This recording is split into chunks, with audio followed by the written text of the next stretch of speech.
I love this move. So Vic Fangio is headed to Miami. He's now the highest paid coordinator in the NFL, and it's actually really crazy how a man who did not have a job last year was probably the most influential defensive mind in the NFL because the entire league seemed to use his system, type of that too high safety back there, kind of forcing teams to go underneath. That's been kind of the defensive trend we've seen, which all comes from Fangio. Even though he didn't have a job this year, everyone's using the Fangio scheme, so you might as well go and hire Fangio himself, and that's what Miami's doing.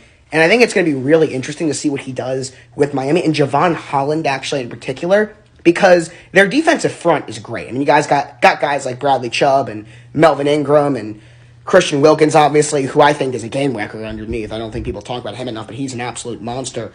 But the secondary, I feel like, needs a complete rebirth. And you have a guy like Holland, who is fantastic, but I think he's at his best when he's kind of playing in the box. And Fangio's scheme is having your safeties play back instead of inside.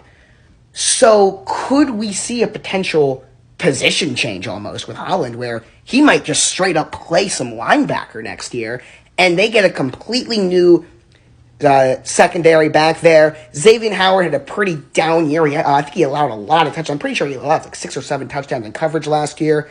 So the Dolphins secondary is about to get completely reimagined, and I think it's going to be really interesting to see what Fangio does, again, especially with Holland, but he has the front underneath. So a lot of changes coming on Miami defensively. You saw the offensive rebirth. I think you're about to see a defensive rebirth in Miami.